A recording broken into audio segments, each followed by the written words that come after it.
ఈరోజు విజయవాడ కేంద్రంగా ఆదివాసీ గిరిజన సంఘం ఆధ్వర్యంలో అన్ని ఆదివాసీల సంఘాలు ఇతర ప్రజా సంఘాలు అందరూ కలిసి రౌండ్ టేబుల్ సమావేశం నిర్వహిస్తున్నాం. ఈ రౌండ్ టేబుల్ సమావేశం ప్రధాన డిమాండ్ షెడ్యూల్ ఏరియాలో ఉద్యోగ ఉపాధ్యాయ నియామకంలో నియామక చట్టం చేయాలని చెప్పి డిమాండ్ చేస్తూ ఈ యొక్క రౌండ్ టేబుల్ సమావేశం జరుగుతుంది. గతంలో షెడ్యూల్ ఏరియాలో జియో నంబర్ 3 ఉండడం వలన ఆదివాసీ ప్రాంతంలో 19 డిపార్ట్మెంట్లో 34 రకాలు ఉద్యోగ అవకాశాలు ఆదివాసీలకి దక్కేది. అది సుప్రీంకోర్టు రద్దు చేయడంతో ఆదివాసీ ప్రాంతాల్లో ఉద్యోగాలు లేక ఆదివాసీ నిరుద్యోగులు తీవ్ర ఇబ్బంది పడుతున్నారు. అందుకే ఈ రౌండ్ టేబుల్ సమావేశం సందర్భంగా ఈ జియో నంబర్ 3 స్థానంలోనే ఉద్యోగ నియామక చట్టం చేయాలని చెప్పి మేము ఈ సందర్భంగా డిమాండ్ చేస్తున్నాం. రాబోయే కాలంలో ఈ చట్టం చేయడం కోసం రాష్ట్ర ప్రభుత్వం ఒత్తిడి చేయడం కోసమే ఈ యొక్క రౌండ్ టేబుల్ సమావేశం నిర్వహించడం జరుగుతుంది. ఆ అరకు కేంద్రంగా ఎన్నికల సభలో చంద్రబాబు నాయుడు ఈ యొక్క జియో నంబర్ 3 చట్టబద్ధత కోసం కృషి చేస్తానని చెప్పి 6 నెలలు గడిచిన నేటికి దాని మీద ఉలుకు పలుకు లేదు. అందుకే దాని మీద వెంటనే చర్యలు తీసుకోవాలని చెప్పి ఈ సందర్భంగా మేము డిమాండ్ చేస్తున్నాం. ఇప్పుడు ఈ స్పెషల్ డిఎస్సి ఈ ఏజెన్సీ ప్రాంతంలో తీయకపోవడంతో ఆదివాసీ నిరుద్యోగులు తీవ్ర ఇబ్బంది పడుతున్నారు. అందుకే జియో నంబర్ 3 చట్టబద్ధత కోసం చర్యలు తీసుకోవాలి. అలాగే షెడ్యూల్ ఏరియాలో ఈ స్పెషల్ డిఎస్సి కోసం వెంటనే నోటిఫికేషన్ ఇవ్వాలని చెప్పి మేము ఈ సందర్భంగా డిమాండ్ చేయడం జరుగుతుంది. ఈ జనరల్ డిఎస్సి తీయడంతో ఆదివాసీలకి న్యాయం జరగదు. ఎందుకంటే అందులో 6% మాత్రమే రూల్ ఆఫ్ రిజర్వేషన్ అమలు చేస్తారు. దానివల్ల ఆదివాసీలకి న్యాయం జరగదు. అందుకే ప్రత్యేక డిఎస్సి ఏర్పాటు చేస్తే తప్ప ఆదివాసీలకి న్యాయం జరగదని చెప్పి మేము ఈ సందర్భంగా ప్రభుత్వానికి డిమాండ్ చేస్తున్నాం. ఎందుకంటే గతంలో కూడా వైసీపీ ప్రభుత్వం ఉన్నప్పుడు 6100 పోస్టుల్లో తీసినప్పుడు కూడా ప్రకటించినప్పుడు కూడా ఆదివాసీలకి జియో నంబర్ 3 అమలు చేయలేదు. అలాగే ఈ 6% అమలు చేయడం వలన పాడేరు ఏజెన్సీలోనే 170 పోస్టుల్లో ఆదివాసీలు దక్కేది 38 పోస్టులే దక్కేలాగా అప్పుడు చర్యలు తీసుకోవడం అనేది జరిగింది. అందుకే ఈ రాబోయే కాలంలో ఈ ఏజెన్సీ ప్రాంతంలో ప్రత్యేక ఉద్యోగ నియామకాల్లో ప్రత్యేక చట్టం ద్వారా నియామకాలు జరపాలని చెప్పి మేము ఈ సందర్భంగా డిమాండ్ చేస్తున్నాం. ఆంధ్రప్రదేశ్ రాష్ట్రంలో 5.03% గిరిజనులు ఉన్నారు. ఈరోజు ఏజెన్సీ ప్రాంతాల్లో 13.5 లక్షల గిరిజనులు ఉన్నారు. మైదాన ప్రాంతంలో 13.5 లక్షల గిరిజనులు ఈరోజు ఉన్నారు. అయితే 27 లక్షల గిరిజన జనాభాకి అవసరమయ్యేటటువంటి రిజర్వేషన్స్ ఈరోజు ప్రమాదంలో పడేటువంటి పరిస్థితి వచ్చాయి. ఆనాడు సమతా జడ్జిమెంటు ప్రకారం ఏజెన్సీ ప్రాంతాల్లో 100% ఉద్యోగాలు ఇవ్వాలని చెప్పి ప్రకటించారు. తర్వాత తద్వారా జియో నెంబర్ 3 లైవ్లో ఉండింది.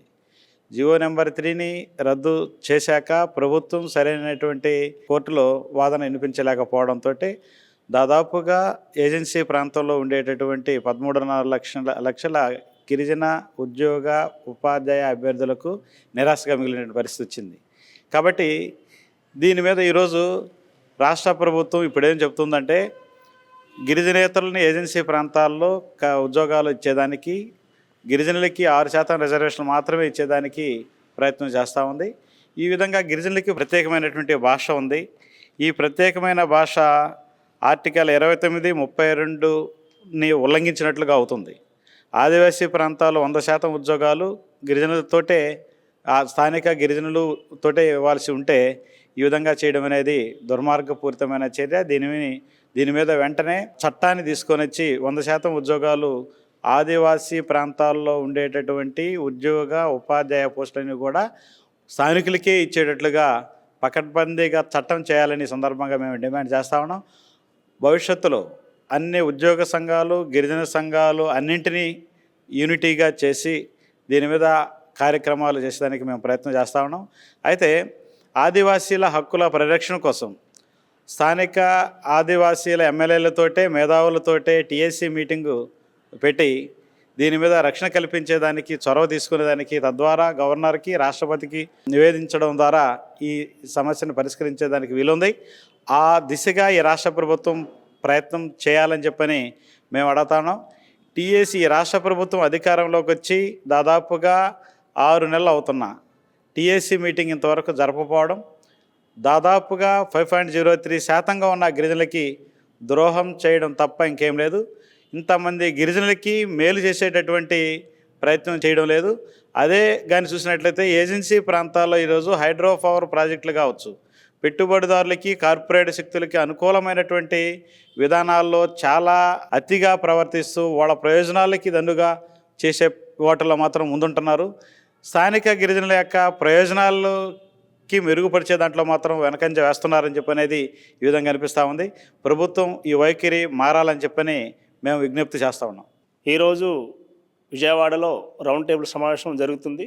ఈ రౌండ్ టేబుల్ సమావేశం ముఖ్య ఉద్దేశం షెడ్యూల్ ఏరియా ఆదివాసులకు 100% రిజర్వేషన్ అమలు చేయాలని చెప్పేసి, చట్టం ద్వారా మాకు ఉద్యోగ ఉపాధి అవకాశాలు కల్పించాలని చెప్పేసి ఈ రౌండ్ టేబుల్ సమావేశం డిమాండ్ చేస్తుంది. ఇప్పటికే గతంలో ఉన్నటువంటి జియో నెంబర్ 3 ప్రకారం 100% రిజర్వేషన్ పొంది అనేక మంది ఆదివాసులు ఉద్యోగ ఉపాధి అవకాశాలు పొందేవారు. ఇప్పుడు ఆ జియో నెంబర్ 3 రద్దు అవడంతో ఇప్పుడు రూల్ ఆఫ్ రిజర్వేషన్ పేరుతోటి ఆదివాసీ ప్రాంతంలో అమలు చేస్తామని చెప్పేసి ప్రభుత్వాలు చెప్తున్నాయి. దీని ప్రకారం ఇటీవల రాష్ట్ర ప్రభుత్వం ప్రకటించినటువంటి మెగా డిఎస్సి 16,347 పోస్టుల్లో రూల్ ఆఫ్ రిజర్వేషన్ ప్రకారం ఆదివాసులు చాలా తక్కువ 1,600 పోస్టులు వచ్చేదానికి అవకాశం ఉంది. ఆ పోస్టులు వస్తే ఆదివాసీ ప్రాంతం మొత్తం నష్టం జరుగుతుందని చెప్పేసి మేము ఈ సందర్భంగా ఈ ప్రభుత్వానికి చెప్తున్నాం.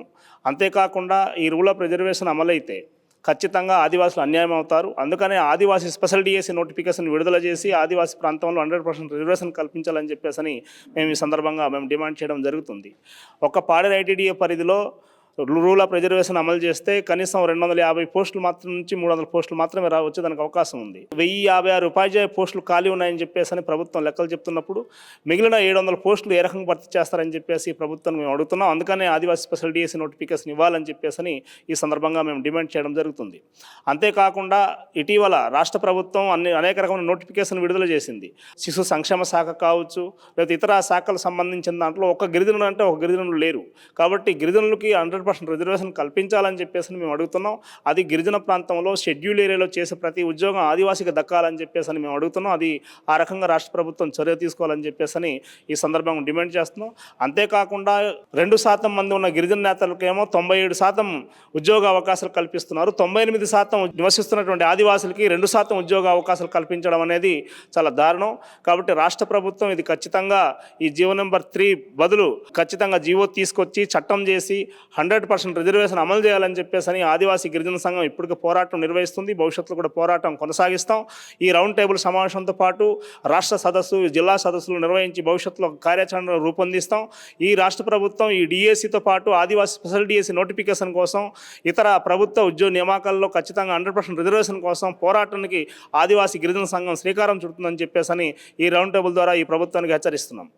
దేశవ్యాప్తంగా ఉన్నటువంటి గిరిజన సంఘాలన్నింటినీ ఒక వేదిక మీదకి తీసుకొచ్చే సంఘంగా డిసెంబరు 1వ తారీఖునే గిరిజనుల నిరుద్యోగ సమస్య మీద సదస్సు ఢిల్లీలో నిర్వహించింది. ఆ సదస్సులో తీసుకున్నటువంటి నిర్ణయాల్లో ప్రధానమైన డిమాండ్ ఏంటంటే, దేశవ్యాప్తంగా 35,000 మంది గిరిజన పోస్టులు ఖాళీ ఉన్నాయి, వెంటనే ఫిలప్ చేయాలని. అదిగా ఏకలవ్య పాఠశాలలో గతంలో ఉన్నటువంటి రాష్ట్ర స్థాయి నియామకాలని కాదని, ఈ బీజేపీ ప్రభుత్వం వచ్చిన తర్వాత ఈ రాష్ట్రంలో ఉన్నటువంటి 18 ఏకలవ్య పాఠశాలల్లో కూడా దేశవ్యాప్తంగా ఉన్నటువంటి పాలసీ ప్రకారం ఈ 18 పాఠశాలలో ఉన్నటువంటి సిబ్బంది నియామకం కేంద్ర ప్రభుత్వమే చేపట్టడం వలన వివిధ రాష్ట్రాల నుంచి వచ్చినటువంటి హిందీ భాషలో ప్రావీణ్యం ఉన్నటువంటి వాళ్ళు ఇక్కడ రావడం వల్ల ప్రాంతీయంగా ఉన్నటువంటి రాష్ట్ర స్థాయిలో నిరుద్యోగులకి ఉద్యోగ అవకాశాలు లేకుండా పోతున్నాయి. కాబట్టి ఆదివాసీ రాష్ట్రీయ అధికార మంచ్ డిమాండ్ ఏం చేసిందంటే, ఏ రాష్ట్రంలో ఉన్నటువంటి ఏకలవ్య పాఠశాలల నియామకాలన్నీ కూడా వికేంద్రీకరణ చేసి ఆ రాష్ట్ర స్థాయిలోనే నిర్వహించాలి. అప్పుడే గిరిజనులకి ఉద్యోగ అవకాశాలు దొరుకుతాయి. ఆయా ప్రాంతాల్లో ఉన్నటువంటి విద్యార్థులకి లోకల్గా ఉన్నటువంటి భాషలో అనుసంధానం చేసే అవకాశం దొరుకుతుందని ఆ సదస్సు డిమాండ్ చేసింది. భవిష్యత్తులో ఉన్నటువంటి జనాభా ప్రాతిపదిక మీద ఉన్నటువంటి విధానంగా కేటాయింపు చేయాలని, బడ్జెట్లో నిధులని, అదే రకంగా ఉద్యోగ నియామకాలు చేయాలని, జియో నెంబర్ 3 రద్దు చేశారు, దాన్ని పునరుద్ధరించాలని, దేశంలో ఉన్నటువంటి రాజ్యాంగం 244(1) ప్రకారం 5వ షెడ్యూల్ ప్రకారం గిరిజన ప్రాంతాల్లో ఉన్నటువంటి 98% ఉన్నటువంటి గిరిజన జనాభా ప్రాతిపదిక మీద ఉంటే 2% మీద ఉన్నటువంటి గిరిజనేతరులకి కూడా అక్కడ ఉద్యోగాలు కల్పించడం వల్ల గిరిజనులకి ఉద్యోగావకాశాలు తగ్గుతున్నాయి. కాబట్టి గవర్నర్ ద్వారా ఈ జియో నెంబర్ రద్దుని మళ్ళీ పునరుద్ధరించాలని చెప్పేసి డిమాండ్ చేసింది ఆదివాసీ అధికార రాష్ట్రీయ మంచ్. గిరిజన సమస్యలు పరిష్కరించాలని జీవో నెంబర్ 3ని తక్షణమే పునరుద్ధరించాలని ఆదివాసీ గిరిజన సంఘం నేతలు అయితే డిమాండ్ చేస్తున్నారు. ఇప్పటికే పలుమార్లు ప్రభుత్వానికి విజ్ఞప్తి చేశామని, ప్రభుత్వం స్పందించిన పక్షంలో దేశవ్యాప్తంగా ఉద్యమ బాట పడతామని వారు హెచ్చరిస్తున్నారు. కెమెరా పర్సన్ రెహమాన్తో జర్నలిస్ట్ నాని, ఏపీ అమరావతి, అభినవ్ భారత్.